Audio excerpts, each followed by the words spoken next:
atau enggak, biasanya dia ngode-ngode dulu. Tapi kalau udah berlebihan dan disampaikan secara langsung, nah itu baru DM tuh udah percaya dia nggak bisa lagi nge-handle ini. Dan apakah pertikaian antar karakter diperbolehkan? Boleh-boleh saja kalau itu nggak nganggu game, nggak nganggu berjalannya game dengan menyenangkan ataupun enggak ya. Itu jadi tergantung lagi. RP macam apa yang membuat player itu di blacklist DM Bang? Nah, ini mungkin nanti akan dijawab oleh pembicara kita Arwa ya. Yang Halo, dibilang halo. mungkin PC nanti. Oke. Udah balik Arwa? Udah bisa? Yap, Langsung sudah. mulai? Sudah, Karena sudah. tadi udah Testing. tanya-tanya tipis ya. Kenapa? Sudah. Testing suara, apakah suaraku masuk? Gimana semuanya? Aman nggak? Pendengarnya nih, aman. Oke, bagus, aman. Oke. Silakan. Oke, kita akan mulai langsung saja workshopnya ya. The art of Oke. the dialogue, engage with NPCs and party members. Silakan Arwa. Oke. Selamat malam semuanya. Selamat datang di sesi kali ini. Sebelum kita mulai, aku mau memperkenalkan diriku terlebih dahulu. Halo semuanya, aku Arwa. Kalian bisa panggil aku Ru atau Arwa, bebas. Nah, pada hari ini, aku akan membawa workshop dengan judul The Art of Dialogue, Engaging with NPCs and Party Members. Nah, aku mau hal pembahasan kita tuh cuma satu malam ini, yaitu dialog. Jadi, banyak orang mikir dialog di D&D itu cuman sebagai alat untuk nanya memulai misi. Contoh, misi kita apa? Atau harganya berapa? Padahal, dialog itu adalah cara kita membangun jiwa karakter kita. Tanpa dialog yang pas, karakter kalian tuh bakal jadi ya udah cuma sebatas pixel yang kalian mainkan, kaku seperti robot. Nah, lebih dari itu, interaksi yang jujur itu dan hidup bisa membuat suatu magic di meja deh. Kalian bisa buka pintu cerita yang bahkan di mana DM kalian tuh udah nyiapin banyak lembar skenario yang bakal terjadi, tapi dengan kalian berdialog, kalian bisa memutarbalikkan semua yang sudah dipersiapkan oleh DM kalian. Itu. Nah, hari ini kita bakal belajar gimana sih cara ngobrol yang bikin karakter kalian terasa. Jadi benar-benar karakter itu hidup dan bikin petualangan kalian lebih seru. Boleh lanjut Kak Pukis?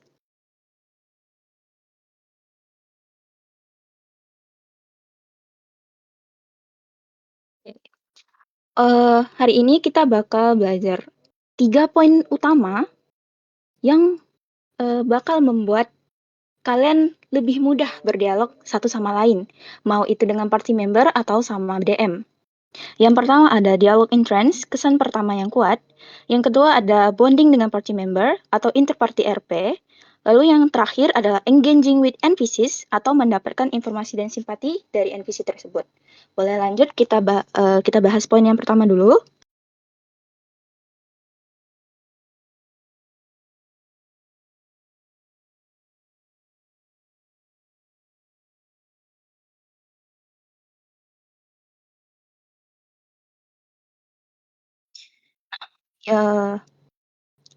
Yang pertama itu ada establishing the vibes. Itu adalah bagaimana kamu membawa vibes karaktermu. Apakah karaktermu ini tipe orang yang formal, orang yang santai, atau intimidatif? Contohnya nih, contoh. Karaktermu masuk ke sebuah tavern. Biasanya ada tipe pemain yang suka berdialog panjang lebar, atau bahkan ada karakter yang ngomongnya ya udah kayak halo, salam kenal gitu. Itu adalah cara yang terlalu kaku untuk memulai sebuah conversation atau sebuah apakah Bukis conversation itu?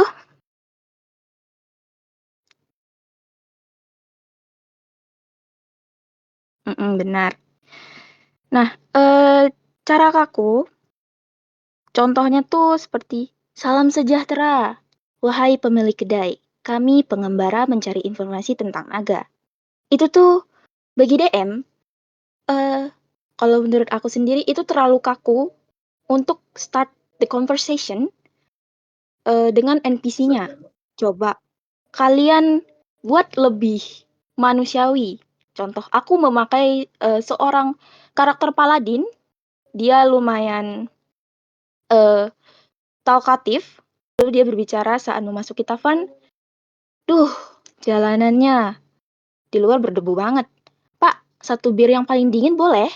Omong-ngomong, di sini biasanya orang-orang kalau mau cari kerjaan sampingan yang bayarannya oke, nanyanya ke siapa ya? Nah, itu bisa kamu membawa conversation, mengarahkan NPC, memberikan misi tentang naga itu kepada kamu.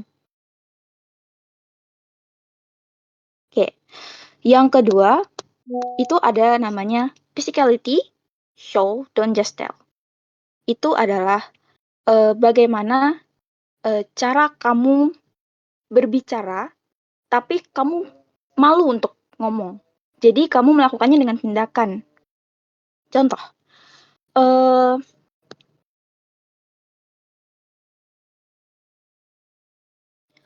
kamu sedang berada di api unggun bersama teman-temanmu.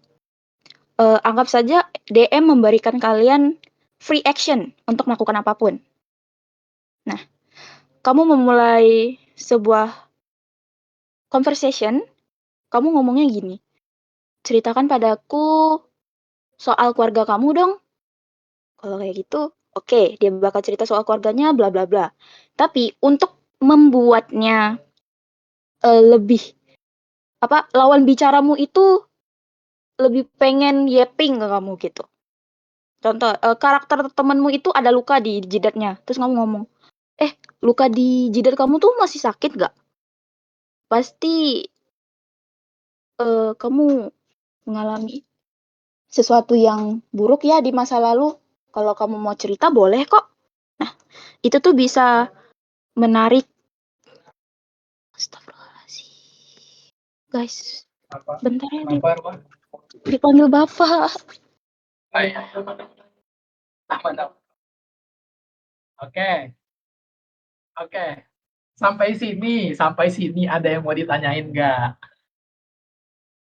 Silakan sampai sini aja dulu, ada yang mau ditanyain nggak? Oh, aman. Kalau NPC-nya cuek gimana? Nah, itu berarti udah karakter NPC yang DM siapkan tentunya. Gak mungkin DM itu cuek. DM cuek aneh. Kalau DM main NPC terus cuek itu kan aneh. Kalau NPC-nya cuek, tergantung bagaimana DM tuh ngarahin. Biasanya NPC cuek tuh antara NPC-nya gak guna, ataupun NPC-nya itu memang disengajakan nyimpen tuh sesuatu. Kalau omongan boleh dipukul gak? Tanya DM-nya lah. DM, aku kesel nih dengan orang ini nih. Boleh gak gua pukul nih orang? Nah, bakar, boleh gak? Tanya DM dulu, jangan langsung. DM kewalahan kalau langsung nanti. Ya. Aman Arwa? Udah balik? Aman. Sorry ya guys. Oke, kita lanjutin dulu ya. Bisa disimpan dulu ya. Oke. Lanjut. Nah, Arwa. lalu nih, contoh kalian ketemu NPC yang galak. Nah, kalau orang galak tuh apapun pertanyaan yang kalian tanyain ke dia pasti jawabannya selalu jutek dan setengah-setengah. Jadi nggak mungkin dong kalian nanyanya, wahai penjaga, izinkan kami lewat demi keselamatan kerajaan. Ya cuek dong penjaganya. Ngapain gue nyuruh lu lewat sini? Gak guna. Nah, cara yang bikin dia terasa percaya dengan kalimat kamu. Kamu bawa nih satu karakter yang lumayan talkatif. Atau kamu menggunakan karakter yang memiliki wibawa. Itu bisa kamu jadikan vibes karaktermu dan kamu hidupkan lagi di dalam dialognya. Lalu, yang ketiga itu ada namanya the hook. Seperti yang aku jelasin, the hook itu adalah berikan alasan kepada NPC atau pemain yang lain, teman seperti kamu, kenapa mereka harus membalas perkataanmu itu. Bawa satu detail penting yang mengarah ke sesuatu yang ingin kamu inginkan supaya mereka mau menjawab pertanyaan yang kamu berikan itu. Nah, lalu yang lanjut Kak Pukis. Oke. Yang lanjut. Poin kedua itu ada namanya bonding dengan party Bonding. member atau intern party RP. Nah, bonding itu adalah lem yang menjaga satu party agar tetap bersatu. Nah, saya nggak saranin ini untuk dilakukan dalam one shoot ya. Kalau one shoot, itu tuh jarang sekali kalian bisa bonding dengan lama dengan karakter party member kalian. Kecuali kalian sedang main short cam atau long cam, itu tuh bisa. Lalu di bonding di interparty RP ini ada satu poin, yaitu the campfire question. Itu adalah bagaimana kamu menggunakan waktu istirahat atau free action yang diberikan oleh DM kamu untuk melakukan bonding dengan party member. Contohnya, kamu nanya, kamu asalnya dari mana, orang tuamu gimana. Pertanyaan seremeh apapun itu bisa membangun kedekatan kamu dengan party member yang lain. Lalu yang kedua, ada knowledge their strength. Itu adalah bagaimana kalian memahami kelebihan teman party member kalian. Contoh, setelah kalian melakukan pertarungan dengan salah satu encounter, kalian bisa coba puji aksi mereka supaya teman party member kalian itu memberikan kalian respect. Ternyata kalian ini orangnya baik. Nah, itu bisa menambah kepercayaan karakter kalian dan karakter teman kalian. Terus tuh yang ketiga itu ada namanya shared struggles. Itu adalah bagaimana kalian berbagi kesusahan kalian satu sama lain. Bahasa simpelnya curhat satu sama lain lah. Atau kalian bercerita lagi, flashback ke hal-hal yang udah kalian lewatin saat free action itu. DM. Teman-teman, kalian ingat gak sih waktu kita dikejar goblin? Kamu gini, kamu gitu. Nah, itu tuh sangat bisa sekali membangun bonding karakter kalian dengan party member itu. Boleh lanjut Kak Pukis. Oke.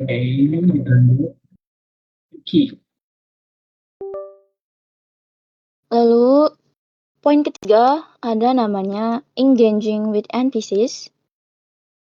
Kenapa aku taruh tanda kurung, yaitu mendapatkan informasi dan simpati, karena itulah tujuan DM menaruh NPC di sana sebagai pembantu kalian memberikan arah untuk mencari informasi dan lain-lain. NPC itu adalah jendela kalian menuju dunia DM kalian sendiri. Cara kamu bicara adalah menentukan apakah mereka akan membantumu atau malah menutup pintu hati mereka untuk kamu. Yang pertama, ada find their motivation. Adalah cari tahu apa yang mereka inginkan. Apakah mereka tuh pengen duit, atau mereka pengen seorang penjaga, atau mereka pengen nyelamatin harga diri mereka. Kamu bawa ke dalam narasi kamu. Contoh nih, kamu pengen ngobrol sama salah satu penjaga kerajaan. Kamu bisa lihat saat DM-mu mendeskripsikan penjaga itu dia terlihat capek. Nah, itu bisa kamu tarik, jadikan dalam narasi. Kamu ngomong sama dia. shift malam lagi ya, Pak? Pasti berat jaga kota yang nggak pernah tidur nih. Nah, itu pasti nanti NPC-nya bakal menjawab pertanyaan kamu karena kamu memahami apa keresahan mereka. Dan mereka bisa aja willingly untuk memberikan informasi yang kamu butuhkan.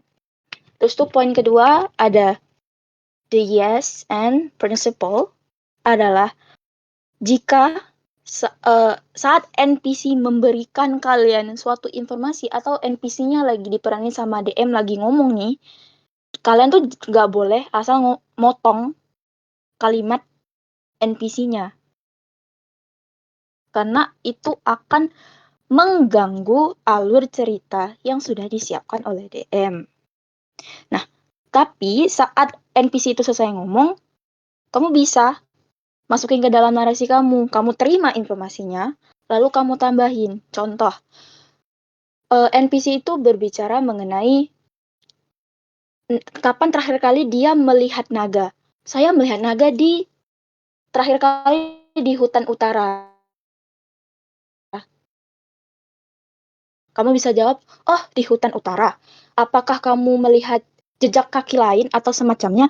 Nah, itu tuh kamu menggali informasi lebih dari NPC tersebut. Enak kan? Jadinya kamu dapat informasi yang benar-benar kamu butuhin.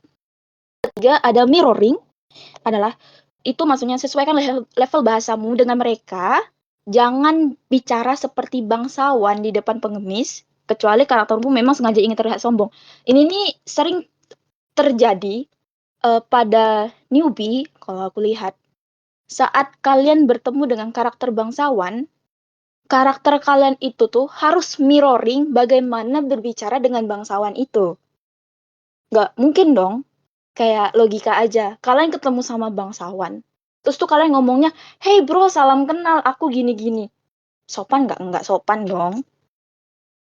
Nah, itu juga berlaku jika kalian bertemu dengan seseorang yang tingkatannya lebih rendah, terus tuh kalian sombong banget di depan dia kayak, "Alah, kamu ini cuma pengemis, aku ini petualang hebat," gitu. Kan menghilangkan respect NPC itu terhadap kamu. Tapi ada pengecualian kalau memang kamu sengaja bikin karakter kamu tuh memang orang yang sombong dan gak tahu tempat. Kembali lagi, mirroring, perhatikan kondisi dan situasi juga, bagaimana karakter kamu harus bersikap. Boleh lanjut Kak Pukis?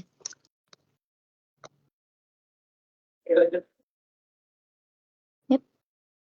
Nah, yang terakhir, aku akan menambahkan teknik-teknik agar dialog kalian itu terasa lebih hidup. Yang pertama ada, kalian harus bisa bereaksi terhadap kata-kata lawan bicara kalian. Contoh, NPC itu berbicara mengenai informasi yang kalian butuhkan. Kalian bisa menambahkan detail di sana, berbicara dengan, "Oh begitu ya."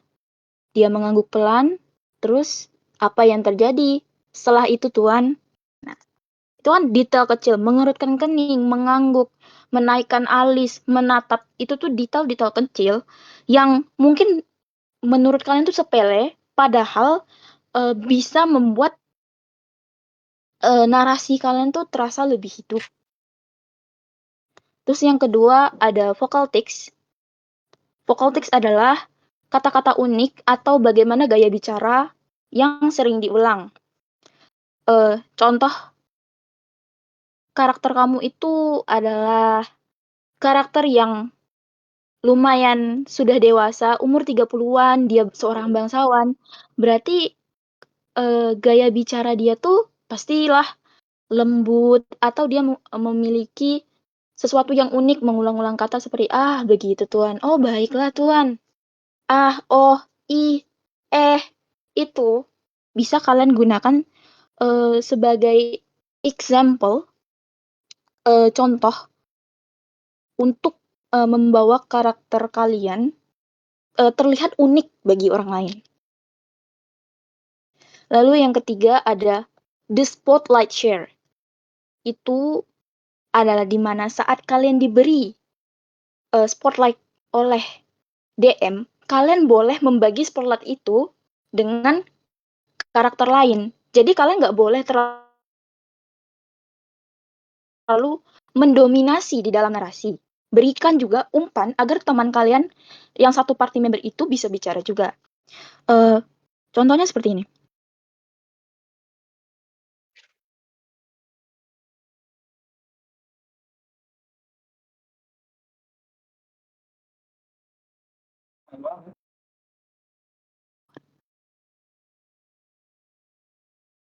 Arwa?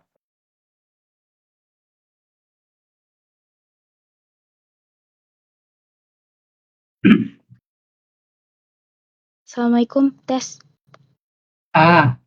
Baru muncul suara. Astagfirullahaladzim. Suaranya, guys. I'm sorry, I'm very very sorry. Maaf Dari banget. contohnya seperti ini. Iya. Oh, Enggak. Suaranya hilang. oke. Contohnya tuh seperti saat kalian diberikan spotlight nih. Kamu tuh seorang Bard yang talkatif, yang saltik. Kamu ngomong, NPC itu bertanya, "Oh, Tuan, apakah kamu mengetahui soal naga ini?" Ditanya NPC itu pada karakter Bardmu. Tuh Bardmu tuh itu dia diberikan spotlight. Dia bagi spotlight itu ke teman paladin yang di sampingnya. "Oh, aku nggak tahu, Tuan, tapi mungkin temanku ini bisa menjawab pertanyaanmu itu." Nah, spotlightnya itu berpindah pada karakter paladin temanmu. Itulah namanya the spotlight share. Kamu membagi spotlight yang kamu dapatkan dengan temanmu, tapi kamu masih bisa berbicara dengan NPC itu. Jadi kamu nggak akan mendominasi narasi yang diberikan mendominasi spotlight yang diberikan DM pada kamu. Nah, setelah terakhir adalah don't be scared to feel cringe. Adalah kamu jangan takut cringe karena saat kamu bermain TTRPG atau di Dungeons and Dragons, kamu berperan sebagai orang lain dan itu bukan diri kamu sendiri. Ingat, garis bawahi itu adalah orang lain dan bukan kamu. Jadi kamu nggak perlu takut cringe dengan kalimat-kalimat atau dialog yang bakal kamu utarakan nanti. Kuncinya adalah komitmen. Jika kamu serius dengan karaktermu, pemain lain juga bakal ikut terbawa suasana. Notes untuk yang terakhir, bonding yang paling kuat sering terjadi bukan saat kalian sukses melakukan sesuatu, tapi itulah adalah saat kalian gagal. Bagaimana karakter kamu bereaksi saat temanmu tuh jatuh pingsan atau down dan semua rencana party itu berantakan. Itu menambahkan momen drama yang membuat bonding karakter kamu dan teman party akan terasa lebih hidup.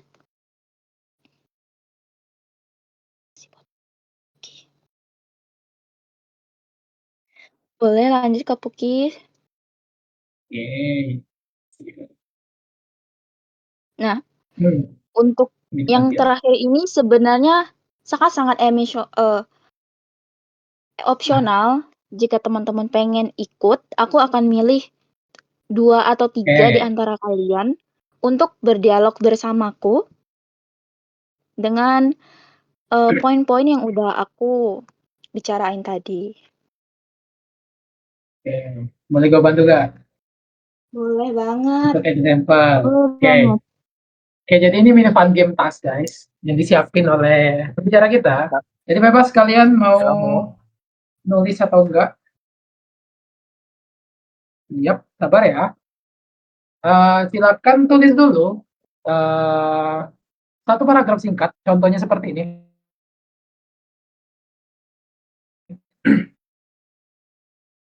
Itu sang elf yang masuk dengan dagu terangkat tinggi tanpa milik siapapun. Dia mengibaskan jubah sutranya yang berkilau, menatap sekeliling ruangan dengan tatapan sinis seolah keberadaan orang-orang di sana hanyalah polusi bagi matanya. Singkirkan wajah-wajah bodoh itu dari jalanku. Bisisnya tajam dengan nada meremehkan. Beberapa dari kalian bernapas terlalu keras. Contohnya seperti itu, guys. Silakan, pembicara mau kasih waktu berapa menit? 5 menit? Boleh deh, 5 menit. 5 menit dari sekarang ya. Satu paragraf aja, bebas.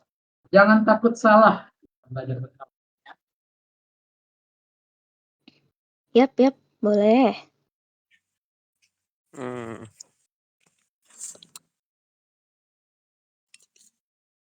Yes, tulis Jadi di sini nggak apa-apa.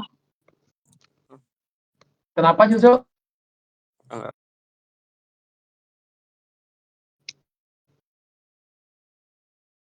apakah ada lainnya Apa? Ya, ngebalas si elfnya? boleh. Boleh, kalau bikin baru boleh.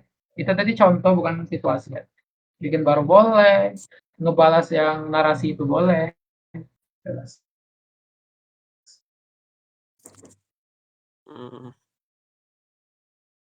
Boleh banget Oh. untuk ngebalas si elf ya. Si elf itu cuma salah satu example yang aku buat untuk memberikan contoh entrance yang kuat dan membekas agar siapapun yang mendengar dia pasti berpikir, oh ini orang pasti sombong banget, kalimatnya nggak sopan gitu.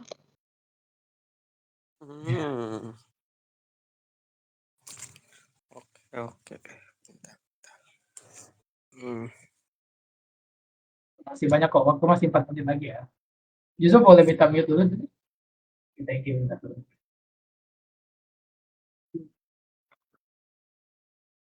Oke, Arwa, mungkin Arwa. Walaupun bukan di sesi Q&A ya, sambil nunggu Pak Anit ya. Ini ada beberapa pertanyaan tadi yang di-keep nih. Boleh lu jawab ya. Pertanyaan pertama nih. Roleplay dengan NPC bisa mengubah keseluruhan story nggak sih? DM bakal ngapain kalau cerita udah belok? Mungkin yang jawab, mungkin pertanyaan utamanya di sini dulu deh. Roleplay dengan NPC bisa mengubah keseluruhan story nggak? Kayak yang aku jelaskan sebelumnya, dengan kalian berdialog, kalian tuh bisa mengubah story yang udah disiapin sama DM ke sesuatu yang berbeda. Namun, pastinya terkadang DM sudah mengantisipasi mau bagaimanapun kalian bawa narasinya, ujung-ujungnya bakal mengarah ke tujuan yang diinginkan DM. Contoh nih, kalian tuh tiba di suatu desa, di mana desa itu seharusnya kalian bertemu dengan kepala desanya dan bertanya mengenai kelanjutan misi. Tetapi tinggal di desa. Nah, itu kan berbeda dengan apa yang dipersiapkan oleh DM. Itu tuh nggak masalah. Tapi ada batasannya juga, di mana kalian nggak boleh terlalu berlebihan dalam membawa narasi itu, supaya DM-nya juga nggak pusing sendiri. Masa nih, kalian datang ke suatu desa itu, kalian datang nih ke desanya, kalian diharuskan mencari informasi, tetapi kalian malah bakar desanya. Itu sangat-sangat mengganggu alur story. Begitu, teman-teman.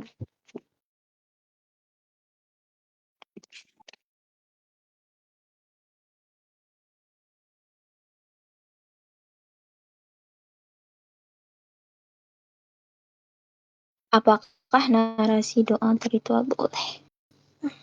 Apakah ada lagi, Kak Pukis? Oke, masih ada. Ada pertanyaan singkat nih. Oke. Bagaimana cara presentasiin alignment? Gimana masih bingung? Boleh manggil Bang aja nggak? Janggal kalau manggil Kak sumpah. Gimana? Manggil Bang aja. Oke, pertanyaannya cara presentasiin alignment itu gimana? Ada yang masih bingung. Oh, alignment. Kesukaan gua. Nah, teman-teman, seperti yang aku jelaskan terakhir tadi notes penting, karakter itu bukanlah kalian. Contoh nih, kalian mengambil alignment Celtic. Nah, kalian berlagaklah seperti orang yang benar-benar Celtic gitu. Kalian nggak harus mengikuti bagaimana cara orang lain bersikap, karena alignment kalian tuh bukan itu. Tetapi ingat juga batasan di mana mirroring. Ya, sudah aku jelasin tadi juga. Mirroring juga situasi dan kondisi di mana kalian bisa bersikap seperti itu. Setiap aku bermain campaign, aku menemukan satu karakter yang benar-benar chaotic saat dia bernarasi. Di mana bertemu dan karakter yang kuat, bukannya panik, tapi teman chaotic kalian tuh malah bold duluan. Itu tuh nggak masalah. Ya kan dia memang chaotic. Jadi kalian juga nggak bisa sama karakter itu. Apalagi nih, chaotic evil. Nah, kalian berlagak lah sebagaimana orang chaotic evil itu berlagak. Nggak usah mikirin moral atau segala macamnya. Perasaan teman kalian itu nggak perlu dipikirin. Karena ingatlah, itu adalah versi diri kalian yang lain. Dan itu bukan diri kalian.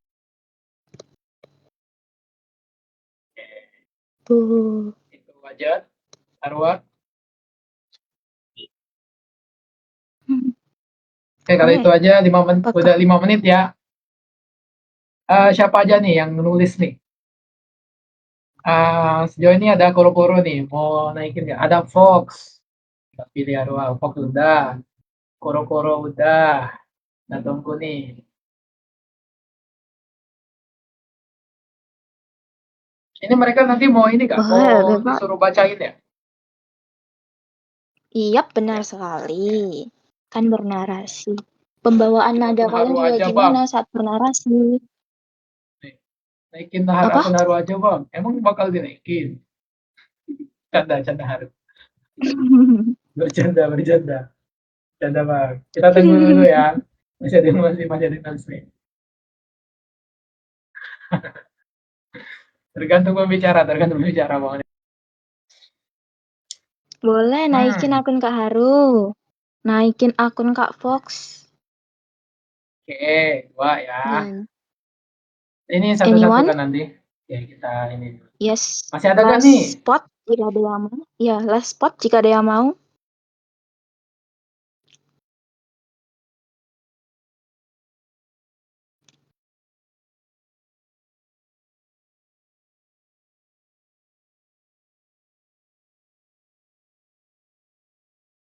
Oke, masih boleh nyari. nih, yang sudah naik dari tadi menemani kita.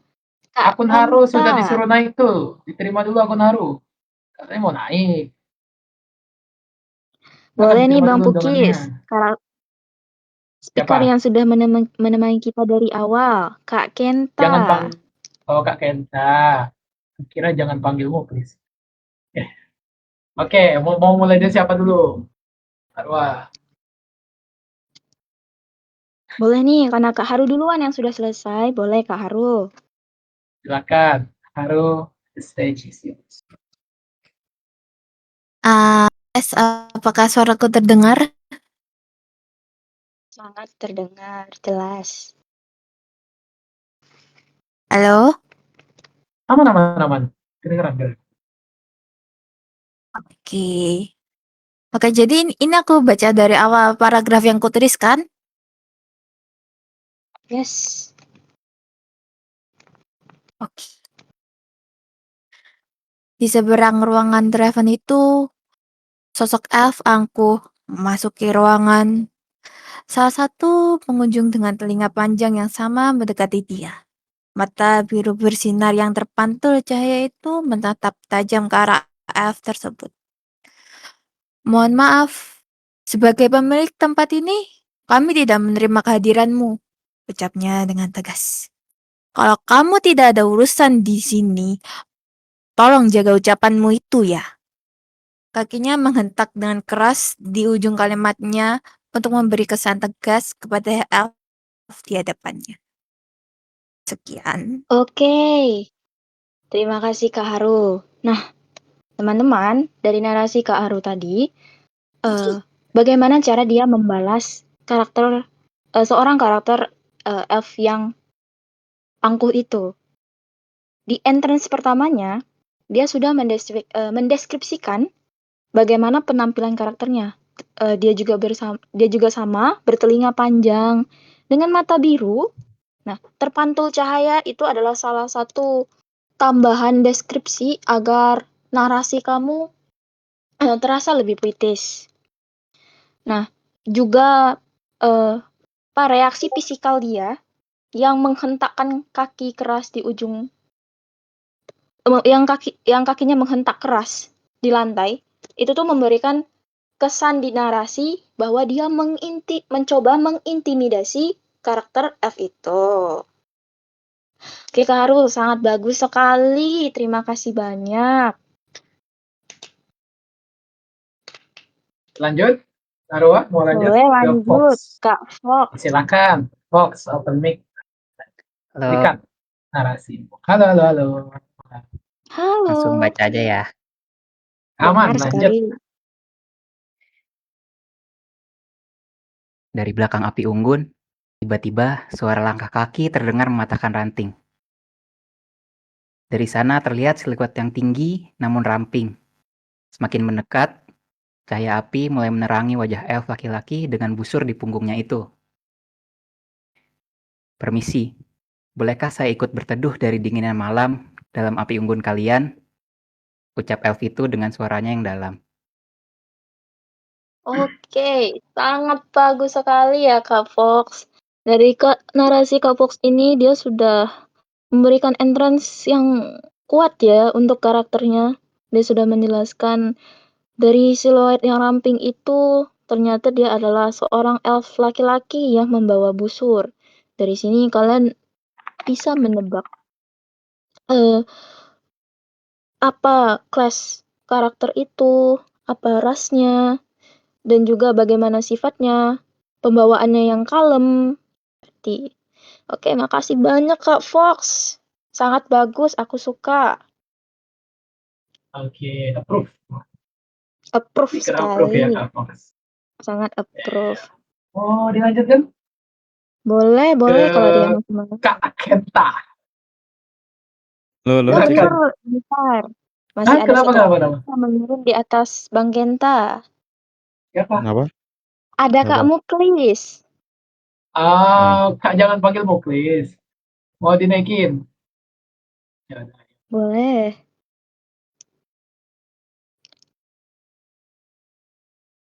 Oh, jangan dipanggil Kak Muklis. Oke, Kak Fong.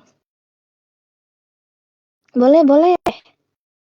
Bang Kenta, silahkan waktu dan tempatnya. Halo, Cek. Harus entrance kah ini? Adik? Bebas. Oke. Karena saya terbiasanya di luar entrance ya. Jadi mungkin tadi baru bikin sih. Pakai yang sudah lama. Itu adalah buat ritual untuk speak with animal. Jadi biasanya sebelum mulai gue jelasinnya begini. Karakter gue itu dia duduk bersila sambil mengeluarkan 2 hand axe-nya, lalu dia menarik sedikit darah dari lengannya, dibaretkan gitu, lalu ditulis nama dewanya di situ, dan dia duduk sambil berkata, dengan hand axe warisan Forsmark, ku tancapkan ke tanah sebagai saksi darah yang mengalir di garis keturunanku. Wahai makhluk yang berbagi bumi, angin, dan nafas, dengan kami berdiri di bawah langit yang sama, dengarlah panggilanku. Dengan hormat, ku buka batas antara rohku dan rohmu. Biarkan bisikanmu mengalun jernih di telingaku, dan biarkan kata-kata menyentuh hatimu tanpa rasa getar. Dalam ritual ini, Aku tidak memerintahmu, aku menyapamu sebagai sesama anak alam. Begitu saja mungkin. Oke, aku tidak memiliki komen ya guys dari ritual itu. Nah, itu adalah narasi untuk ritual ya. Sangat bagus sekali Kak Kenta cara mendeskripsikannya, cara menarasikannya, cara pembawaan narasinya juga bagus. Nah, karena Kak Kenta ngasih contoh bagaimana ritual speak with animal, aku mau menambahkan gimana sih cara kalian bisa menambahkan narasi dalam bentuk spell ataupun yang paling sering dipakai nih guidance. Nah, karena guidance itu range-nya touch ya teman-teman. Jadi cuma sebatas menyentuh, itu bisa kalian bawakan ke narasi. Contoh, teman rogue kalian nih lagi nyoba buka pintu, tapi takut dadunya busuk, kamu boleh bawakan narasi. Dia menepuk pelan pundak jakung itu, lalu berkata, tenang, jangan buru-buru. Aku bantu doakan, biar tanganmu nggak gemetar. Dan baru itu kamu bisa declare ke DM. DM, dengan itu aku menggunakan guidance pada temanku. Lalu, contoh untuk spell. Contoh nih spell, seorang wizard. Saat temannya nih hampir dimakan oleh seseorang, dimakan oleh suatu makhluk, monster, karakter kamu bisa langsung berbicara. Tangannya mengepal, dia mengadahkan tangannya ke depan, ke arah depan, lalu sebuah percikan api muncul di ujung jari-jari jemarinya, lalu sebuah bola api terbentuk dan menembak tepat ke arah monster tersebut. Jadi kalian gak apa-apa teman-teman jika ingin melakukan spell attack atau itu dibawakan ke dalam narasi. Jadi gak harus ngomong sama DM. DM abis ini aku make speak with animal. DM abis ini aku make guidance. DM abis ini aku pakai turmaturgi. Itu gak harus ya teman-teman.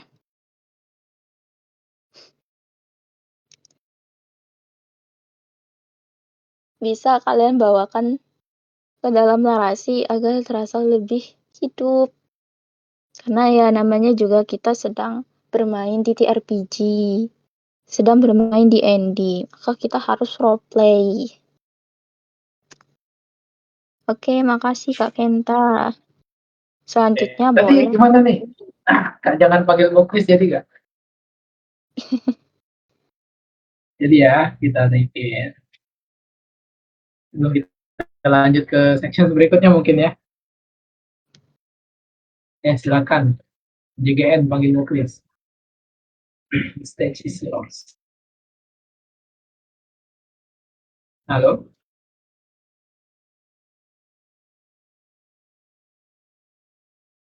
Mic-nya Bang. Bang Tepong. Astaga, kelupaan. Oke, hal-hal ini langsung aja kah? Boleh. Gimana adik? Boleh. Oke. Udara di sekitar Sukuna terasa berat. Kabut tipis mengelilingi tubuh berkulit ungu kemerah-merahan dengan tanduknya yang gagah. Sekarang di hadapannya ada seorang elf yang hitam kulitnya. Sukuna melaju, mendekat. Ekornya bergerak pelan, matanya menyala di balik bayang. Lalu ia mengadah dan tertawa kecil sebelum berkata dengan suara yang lantang. Aku raja terakhir di sini, wahai elf hitam. Suaranya menggema di antara tembok-tembok istana, dan dari dalam terasa ada sesuatu yang terbangun. Oke, bagus sekali ya. Detail-detail kecilnya. Terima kasih banyak, Kak. Jangan panggil Kak Muklis. Oke, Ya, bagaimana, aku Rod? tidak memiliki komen karena salah satu yang naik ini sudah sangat berpengalaman ya.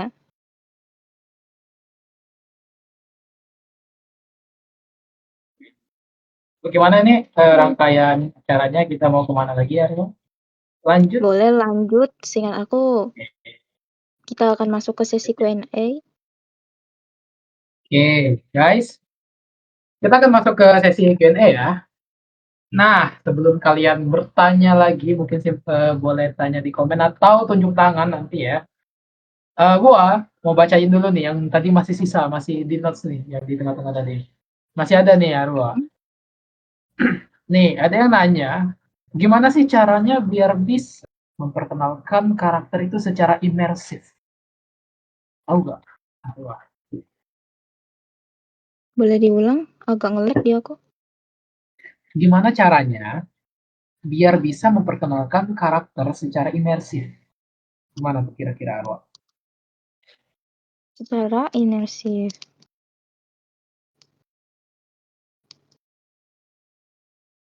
Nah. Bentar ya. Nah, Bentar pelan-pelan aja, dipanggil Bapak. pelan-pelan aja. Santai, pelan-pelan aja. Oke, Oh, mungkin gua jawab dulu ya. Masih boleh dipanggil kan? banget. Oke, mungkin Iya. jawab dulu. Iya. Yang tadi aku keep ini pertanyaan untuk DM-nya untuk pembicara aja, untuk speaker yang barusan ditanya. Tapi lanjut ke pertanyaan yang berikutnya. Bagaimana cara bermain agar sesuai dengan ability scores? Apakah harus? Ini bingung. Apakah pertanyaannya ada pakemnya atau enggak jawabannya? Tapi menurut saya sendiri, menurut saya sendiri, bermain sesuai ability score kita itu lumayan penting karena saat karakter creation ya, saat kita membuat karakter itu, gua sendiri menuangkan jiwa baru lah ke karakter sini tuh. Dia mau kayak apa, misal main sorcerer, karismanya tinggi. Mungkin cara ngomongnya bakal gimana. Terus gua tempatin, wisdomnya jelekin aja, mungkin agak ceroboh walaupun berkarisma. Nah, nanti di in game tuh bakal gua terapin itu semua nih di roleplay ini. Mungkin dia agak ceroboh, terus enggak bijak sama sekali. Terus mungkin aku taruh sedikit intelligence-nya plus satu ya, dia sedikit pintar-pintar lah, bisa investigasi, bisa ngecek sesuatu tentang arkana dan segala macam tentang intelligence. Dan kalau pertanyaannya apakah harus, gue sendiri gak tahu ini ada pakemnya atau enggak, tapi menurut gue Halo. ya itu harus, karena ability score itu sendiri mencerminkan apa yang dimiliki karakter kalian, apa sih kemampuan karakter kalian ini, namanya aja udah ability kan. Halo. Oke. Makasih Kak Pukis. Narwa Apakah bisa dijawab lagi nih yang tadi nih. pertanyaan yang cara imersif tadi? Bukan, itu pertanyaan lain. Silakan dijawab.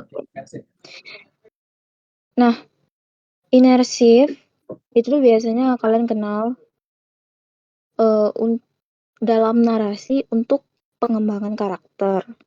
Dalam konteks saat kalian memperkenalkan karakter kalian, kalian harus melakukan pendekatan secara implisit atau tersirat secara tidak langsung. Contohnya, kalian tunjukkan, seperti yang aku jelaskan sebelumnya, tunjukkan, jangan kalian bawa ke narasi. Contoh, kalian gak mau nih terlalu banyak ngomong, bisa kalian buat dalam bentuk narasi. Contohnya, Pak Budi adalah orang yang sabar. Oh, kamu langsung tahu dia orang yang sabar. Tapi agar kalimatnya terasa lebih hidup, saat seorang pelanggan berteriak di depan kasirnya, Pak Budi mendengarkan dengan tenang, tersenyum, dan menawarkan solusi, dan tidak menaikkan nada suaranya sedikit pun. Kalian dari narasi itu, kalian bisa tahu karakter Pak Budi ini orangnya sangat sabar dan sangat kalem. Yang kedua, kalian gunakan dialog itu untuk mengungkapkan kepribadian karakter kalian.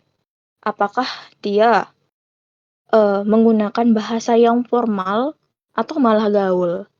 Atau mereka nih tipe yang suka nyela pembicaraan orang.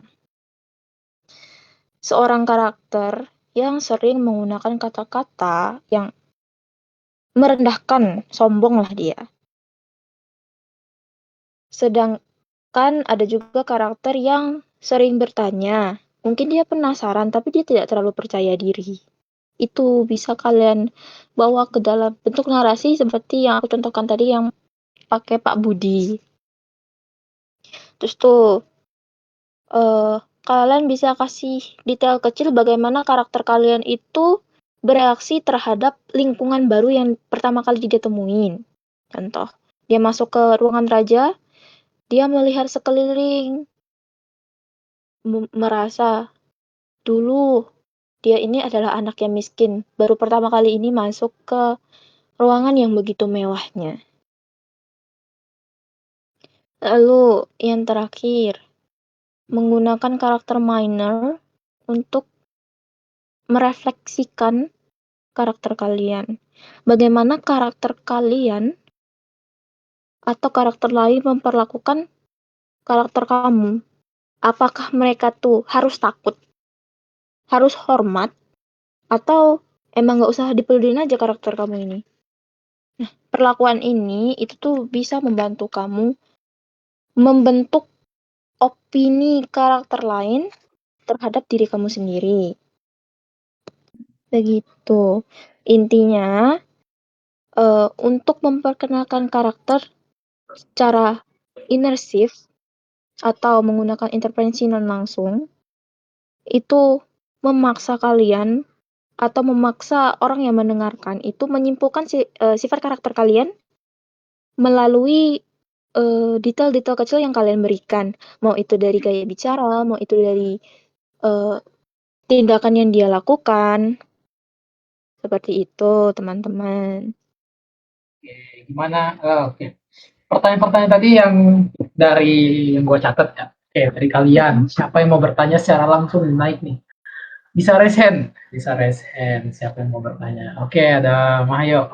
Kita persilakan dulu ya. Yang nanti kalau ada yang mau naik lagi, ya. Silakan, Mahyo Price. Naik lah panggung.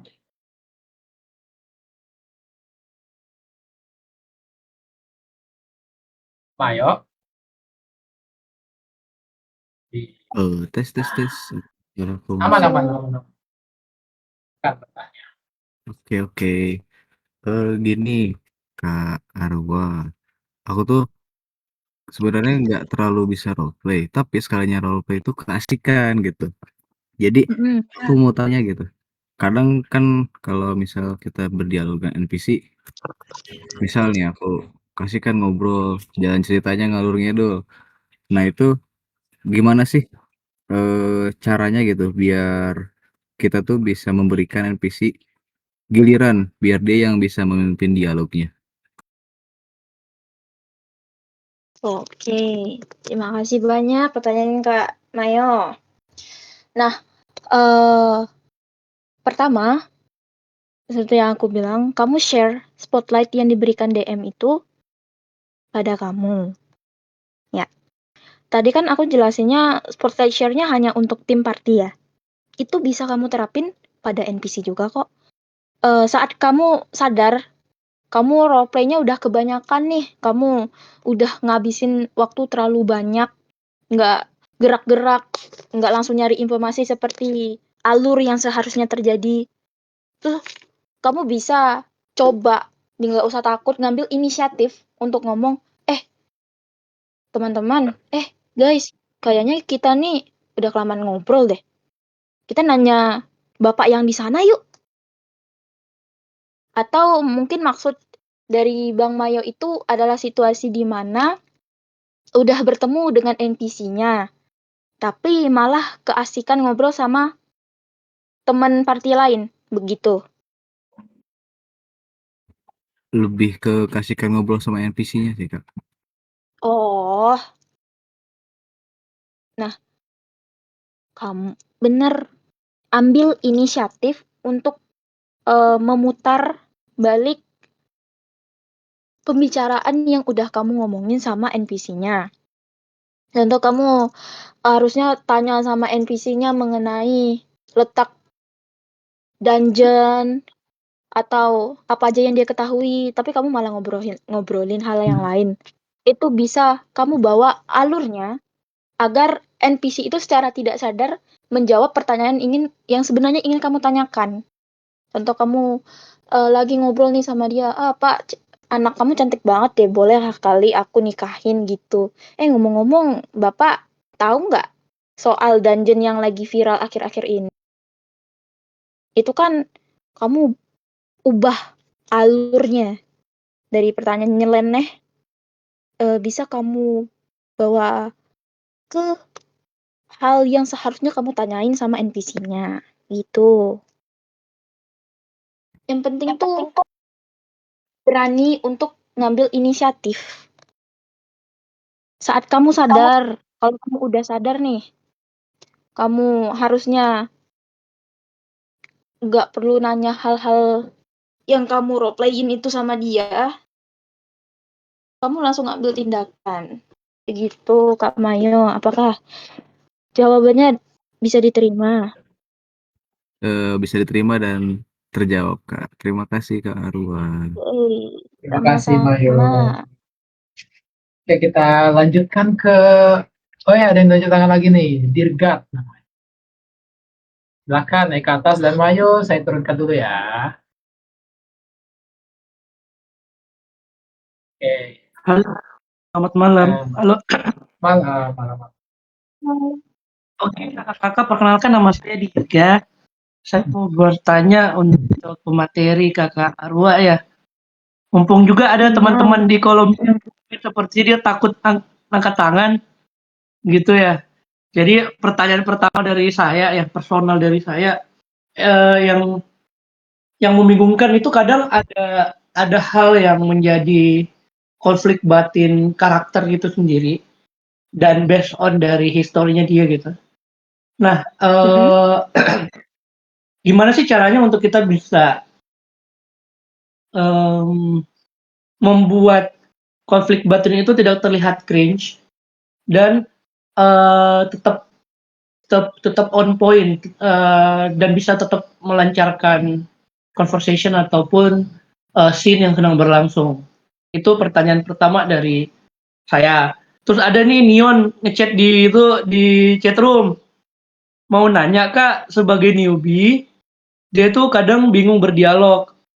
Padahal dia udah kebayang lah perasaan karakternya kayak gimana dan lain-lain, tapi dia suka bingung kayak gitu. Nah, bagaimana caranya? Apakah ada tipsnya biar dia bisa ngerespon pertanyaan dadakan dari NPC atau party-partinya? Kayak itu, nggak ada lagi ya yang mau dibantu ya? Oke, itu aja sih. Jadi tadi ada 2 tadi Kak, pertanyaanku Kak. Dari saya personal sama ada tadi dari Kak Neon. Saya bantu. Kayak gitu. Terima kasih Cara Kak. bagaimana supaya konflik batin itu tuh nggak terkesan cringe ya? Oke, boleh banget. Pertanyaannya yang sangat bagus. Izin meminum. Boleh. Izin minum bentar ya.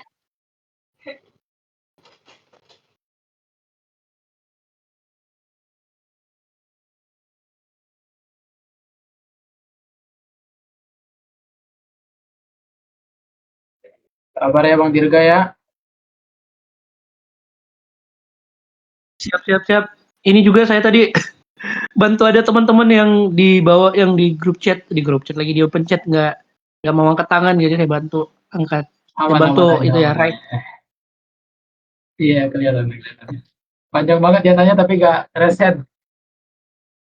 Iya. Mumpung aku ada pertanyaan Kak, jadi aku juga sekalian nge-raise pertanyaan dia juga Kak, kayak gitu. Halo, Kak Dirga. Sebelumnya, apakah aku boleh bertanya? Maksud kakak konflik batin yang seperti apa ya? Okay. Apakah terkait dengan trauma? Oke. Jadi sedikit sharing ya Kakak Arwa ya.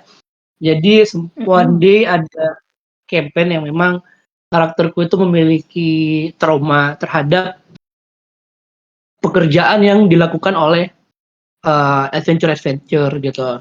Jadi dia adalah bukan mantan sih dibilangnya, backstory-nya itu dia pernah sebagai adventurer, tapi karena anggota timnya mati, jadi dia malu untuk pulang kampung.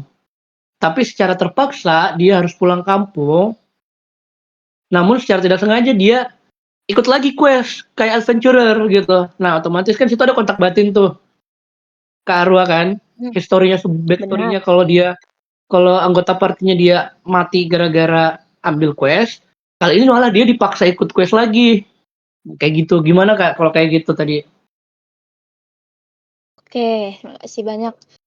Eh, kamu bisa ngebuat karakter kamu menggunakan alasan quest itu sebagai motivasi diri dia yang baru. Dia walaupun nih, contoh saat dia udah nggak bisa nolak lagi dengan quest yang dia paksa ambil, dia masuk ke dalam party. Kamu bisa narasiin di mana dia saat terjadi sesuatu yang berbahaya, kamu narasiin dia sebagai orang yang gampang, yang terlalu skeptis terhadap segala hal. Contoh kalian menemukan 3 jalan nih. Nah, dia skeptis. Udah kanan aja, nggak usah depan. Di depan tuh terlalu gelap. Nah, walaupun kamu buat dia karakternya yang sangat penakut karena konflik batin itu, mau nggak mau dia juga harus menjalankan quest-nya kan ya. Pasti dia memiliki alasan juga kenapa harus terpaksa ngambil quest itu. Itu bisa kamu pelan-pelan coba bonding dengan karakter party kamu, terus mikir, oh ini kayaknya nggak terlalu buruk, kayaknya nggak bakal terjadi apapun deh kalau misalnya bersama mereka. Itu nambah bonding dan juga sedikit karakter development dari karakter kamu dari orang yang skeptis atau penakut jika teman-temannya mengambil quest ini terus malah dia ikut keseret. Tapi lama-kelamaan saat dengan party ini dia malah berpikir, oh kayaknya aku bisa ngasih kesempatan kedua untuk quest ini. Tetapi, ada tetapinya, terkadang narasi atau tim party kamu itu pasti tidak sesuai dengan harapan kamu. Bisa aja saat kamu mengambil quest ini, di dalam perjalanan, hal yang ditakutkan oleh karakter kamu itu benar-benar terjadi. Semua teman satu partimu itu habis dibantai dan hanya tersisa kamu sendiri. Itu tuh sangat tidak masalah karena itu menambah drama dalam konflik batin dia, di mana dia makin skeptis sama misi-misi yang akan diterima dia selanjutnya. Itu sangat tidak apa-apa ya Kak Dirga. Dan yang aku jelasin tadi, bagaimana dia bisa setidaknya membuat conversation atau berbicara dengan orang lain mengenai misi itu, buat dia berpikir bahwa quest yang dia ambil ini merupakan motivasi baru dia, begitu. Apakah jawabannya dapat diterima? Boleh Kakak. Ada satu Kak pertanyaan dari Kak Nion tadi aku Oh, boleh. sampaikan Kak. Satu Itu lagi ya. jadi dia tuh sebagai newbie kadang bingung untuk berdialog. Jadi dia tuh sebenarnya udah kebayang karakternya tuh kayak gimana, perasaan karakternya tuh kayak gimana. Cuman dia tuh suka bingung untuk ngomongnya. Nah, gimana tuh ada tips nggak Kak tentang itu untuk merespon pertanyaan dadakan dari NPC atau party? Begitu Kakak. Aku izin turun ya, nanti Bang Neon komen ya kalau oke. Oke. Oke, Gitu. terima kasih Bang Dirga. Oke, boleh dijawab Arwa. Oke. Mungkin ada Untuk tambahan Kak dulu Arwa, Nion. poin yang penting Arwa. Sebenarnya memang kata Nion sendiri memang subjektif sih. Karena Mm-mm. dia sendiri aslinya tuh gak banyak ngomong di RL. Benar, aku Kita tadi bahas. juga salpok di bagian situ subjektif ya. Nah, begini kan Yon. Karena ini, aduh, karena ini Tuh, adalah kenyang. karena ini adalah RP by voice ya Kak. Jadi memang kita harus banyak-banyak ngomong. Tetapi nggak masalah banget kalau kamu orangnya pendiam di RL. Maka jadikan karakter kamu itu bukan diri kamu. Atau kalau kamu memang masih ngerasa takut, kamu bisa coba natap cermin atau jendela apapun yang mantul di rumah kamu. Kamu coba ngomong apapun, kayak walaupun menurut kamu pembicaranya itu nggak nyambung, aneh, nggak apa-apa. Karena itu melatih agar kamu lebih aktif atau lebih sering ngomong gitu. Jadikan karakter kamu saat bermain di Andy ini itu bukanlah diri kamu yang ada di dunia nyata. Buang Neon yang pendiam itu di dunia nyata, maka jadikan Neon yang baru di dalam karakter lain. Kamu pengen jadi orang yang talkatif, kamu pengen jadi orang yang aktif saat bertanya, aktif saat berbicara. Kamu nggak apa-apa. Pelan-pelan, nggak usah takut. Kamu coba lagi dan lagi. Jadikan Neon yang baru, Neon yang lebih suka ngomong dan bukan Neon yang apa ya, yang nggak banyak ngomong di RL. Ya, aku bilang tadi ya, sering kali aku ulang-ulang bahwa karakter di Andy ini itu bukanlah diri kamu, melainkan itu adalah orang lain. Nggak masalah Kak Neon, kita di sini belajar sama-sama, belajar bareng-bareng. Kamu coba aja, kayak waktu kamu ikut satu campaign, kamu coba beranikan diri kamu untuk bertanya ke salah satu NPC.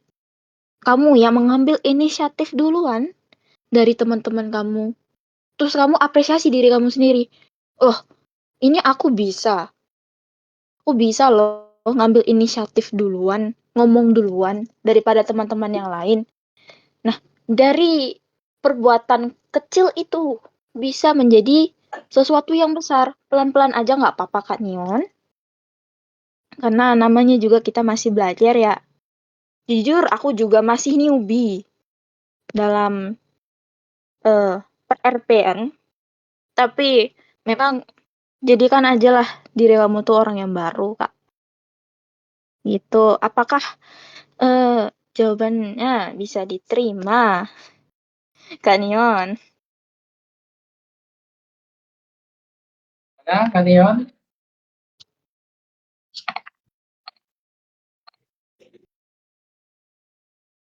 Paham, thank you Kak, sama-sama. Apakah teman-teman ada pertanyaan lainnya? Ada yang mau bertanya lagi Kak? Oh, siapa ini? Bagaimana nggak ini? Ini nih. Muklis. Ayo, 5 detik. Oke. Mana? Ini. Halo, Kak izin tanya Kak. Kan akhir-akhir ini Iya, lagi suka main karakter yang chaotic evil ya, Sukuna. iya. Nah, gimana sih nih cara nge-roleplay biar yang seharusnya jadi konflik antar karakter, biar seru gitu antar karakter, biar seru antar karakter, tapi nggak ke personal ke playernya gitu. Jadi nanti nggak ada musuh-musuhan. Ya, yang padahal si karakter itu, si player yang main Sukuna itu udah nggak declare kalau dia bakal main chaotic evil gitu. Nah, itu gimana tuh Kak? Nah, ini sepertinya apa ya? Tidak berhubungan dengan narasi atau dialog apapun yang bakal kamu ucapin sebagai seorang Celtic Evil. Ya. Karena kita nggak tahu ya, orang itu mikir kalimat kita nih terlalu jauh atau enggak. Padahal jelas sekali kita ini sedang bermain RP yang dimana kita memerankan orang lain. Jika dia merasa tersinggung dengan kalimat-kalimat yang kamu ucapkan, berarti dia aneh. Berarti dia tidak paham bagaimana seharusnya RP itu berjalan. Namun, mungkin bisa coba untuk diminimalisir kata-kata yang mungkin terlalu terkesan bisa dibilang terlalu kesannya bikin semua orang tuh tersinggung.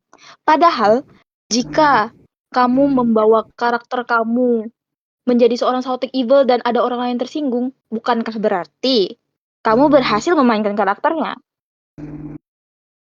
Berarti kamu berhasil membuat karakter itu menjadi hidup. Jadi kalau saran dari aku, nggak usah dipeduliin orang yang malah bilang kamu itu main karakter tapi kesannya terlalu personal. Padahal jika mereka merasa tersinggung, berarti kamu berhasil membawa karakter itu menjadi hidup. Begitu Kak, panggil gue jangan Mukris. Oke. Jadi kayak gitu ya Kak ya. Ya terima kasih Kak. Benar. Ya, sama-sama. Apakah ada pertanyaan lain, teman-teman?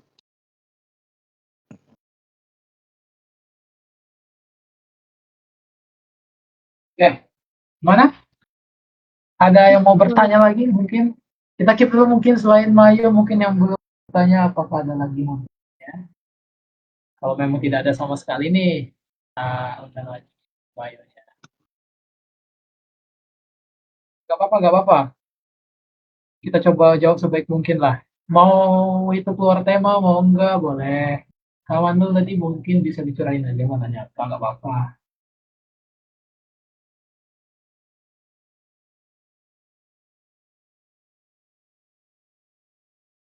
Oke, mungkin Mayo ya, mau nanya lagi Mayo tadi? Boleh naik lagi Mayo.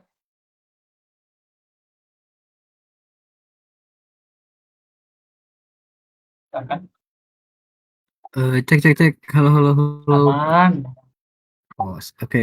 Sorry, tadi ada yang kelupaan satu pertanyaan. Dan tadi kebetulan disebutin katanya nggak apa-apa kalau keluar tema sedikit. Jadi 2 pertanyaan boleh Kakak? Boleh. Jawab terbaik. Oke. Biar gua nanti lanjut ya. Oke, yang pertama, ini aku mau nanya pendapat Kakak aja. Lebih baik player tuh datang dengan dialog tujuan yang jelas atau membiarkan dialognya tuh mengalir aja gitu. Gimana itu? Pertanyaan kedua. Iya, itu pertanyaan pertama. Lalu Oke. pertanyaan kedua, ini aku sering ngerasain, ini berhubungan dengan combat dan roleplay gitu. Waktu combat, waktu roleplay, aku jadi karakter aku gitu. Aku memerankan karakterku sendiri. Tapi begitu masuk combat, aku malah jadi player, bukan jadi karakterku gitu. Aku ngerasa susah buat menjadi karakter dalam combat gitu Kak. Kakak punya tips nggak buat into karakter saat combat? Oke. Oke, aku jawab dulu pertanyaan yang pertama. Itu tuh tergantung bagaimana kamu mau bawa kesan karakter itu gimana ke orang lain. Kalau misalnya kamu memang mau bawa karakter yang tegas dan tujuannya jelas, boleh kamu persiapkan aja. Dia datang ke tavern itu memang mau ngerjain misi udah gitu. Emang mau tujuannya udah misi aja, dia tidak mempedulikan orang lain. Terus atau kamu pengen capek deh jadi karakter serius, aku pengen have fun gitu. Aku pengen main-main. Kamu boleh banget bawa karakter itu sebagaimana narasi itu membawa kamu. Kayak kamu datang ke tavern ini, malah belanja duluan, malah mampir ke sini duluan. Ya itu nggak masalah. Sangat-sangat tidak masalah. Karena be who you are, jangan terlalu mempedulikan aturan yang ada.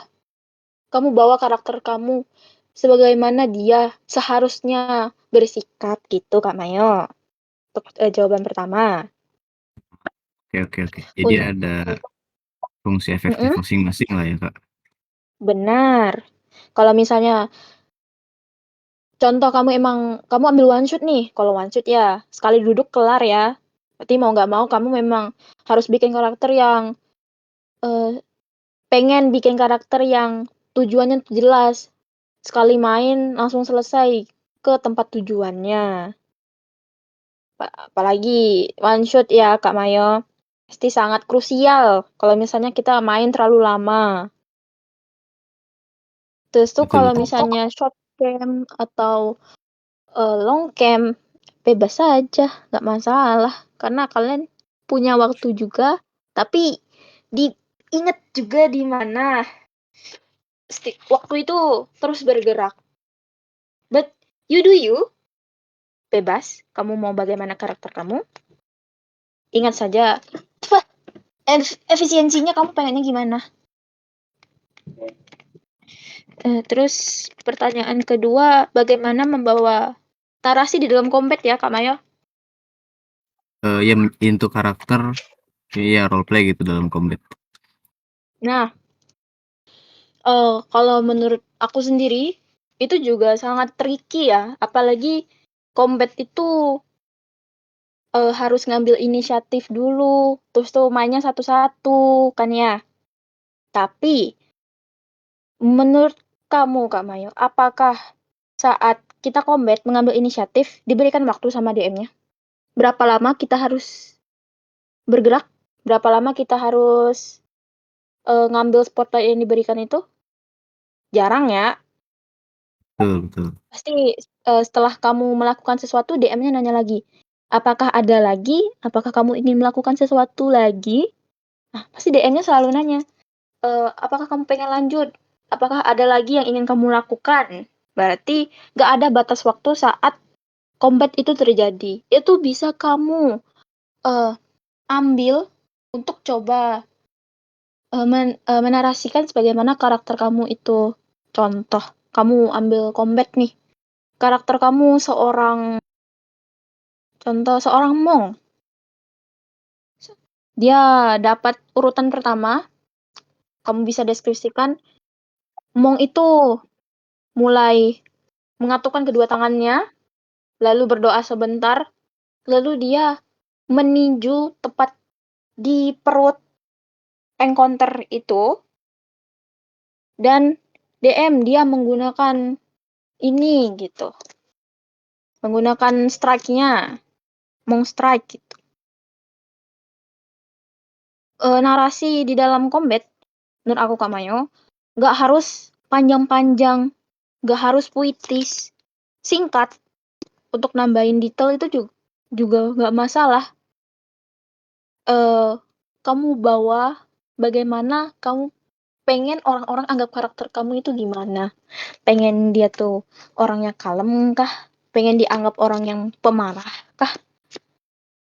Nah, dari combat itu juga bisa kamu jadikan first impression atau mengubah cara pandang tim party kamu terhadap dirimu.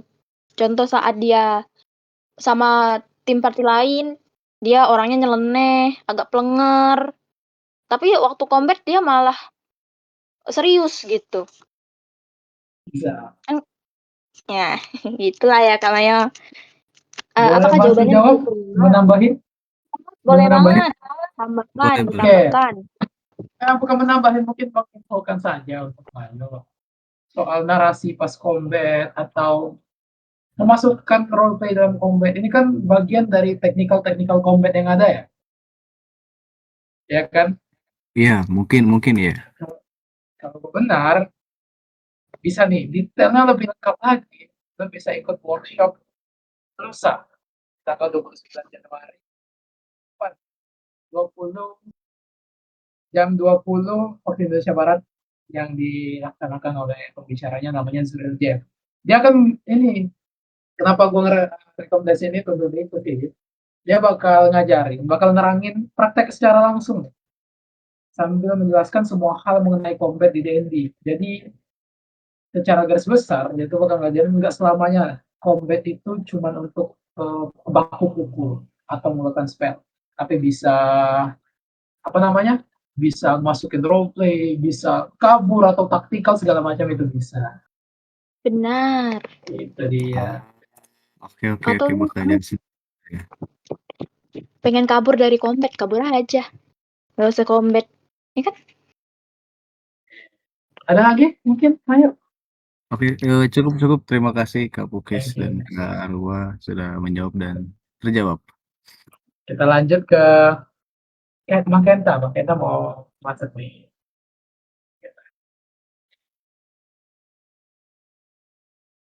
Halo Jack, 1, 2.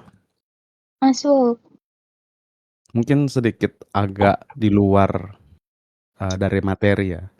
Gue mau mastiin, misalnya nih kita awalnya main karakter chaotic evil, entah berjalannya waktu ternyata karakter kita ini mengalami perubahan psikologi gitu, entah dia menjadi lebih baik atau malah mungkin lebih terpuruk. Nah, apakah ada syarat-syaratnya tuh untuk ini baru bisa dikategorikan alignment-nya tuh ganti gitu, atau natural aja gitu?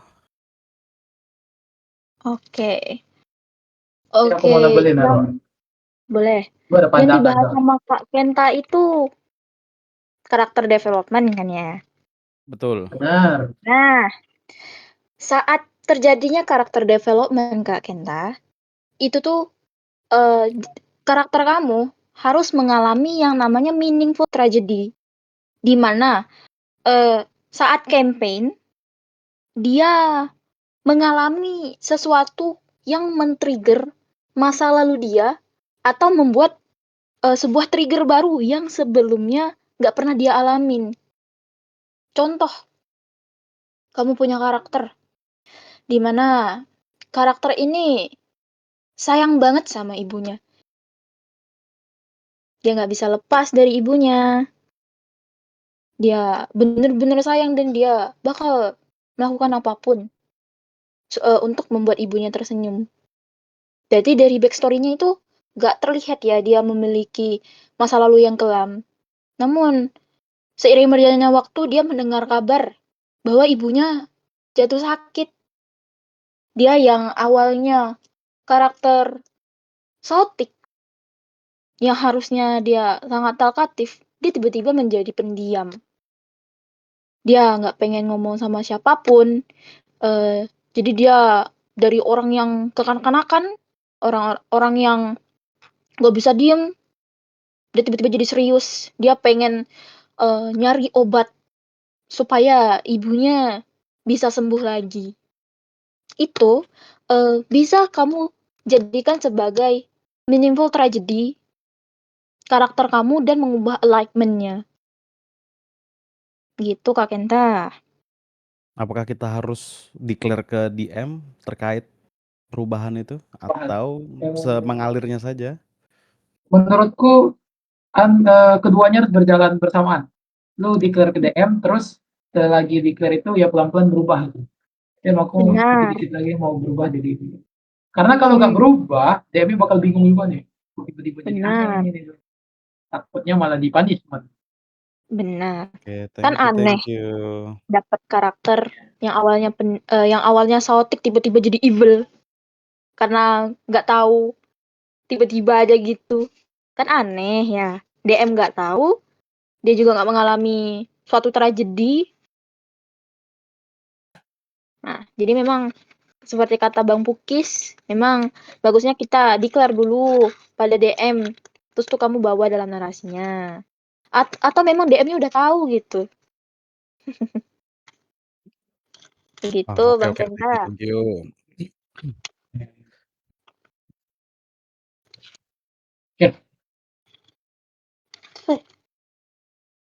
Ada lagi kalian yang ingin ditanyakan atau bagaimana pembicara?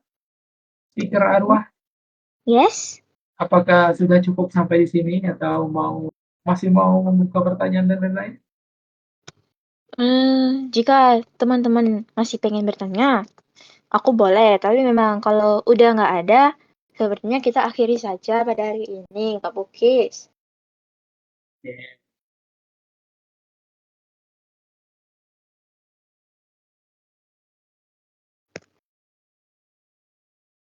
Ya, senampaknya udah nggak ada lagi ya yang.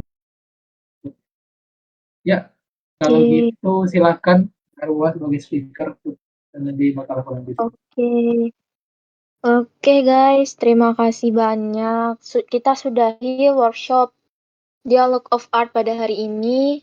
Aku mengucapkan terima kasih banyak bagi kalian yang bersedia hadir pada malam hari ini, yang bersedia mendengarkan, bertanya, ikut mengikuti mini games yang aku berikan. Aku sungguh-sungguh berterima kasih.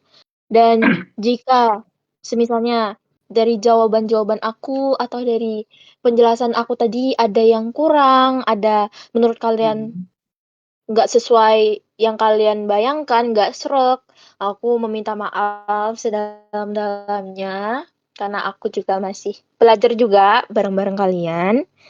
Jadi ya, that's all for me. Thank you so much. Udah, Arwa. Kalau gitu bakal aku lanjutin.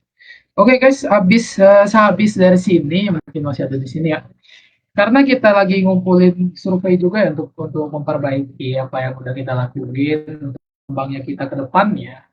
Habis ini akan aku update lagi Google Form yang aku kirim tadi siang ya. Kita update lagi yaitu tentang sesi dari Arwa ini, sesi The Art of the Dialogue Engaging with NPCs and Party Members ini akan kita update lagi dan silakan kalau kalian berkenan untuk mengisi form tersebut, ada di situ kalian bisa taruh kritik dan saran, rating, dan mungkin harapan kedepannya untuk server di party kita, untuk rumah kita sendiri ya. Ya itu saja mungkin dari saya. Saya mengucapkan terima kasih dan selamat malam semuanya.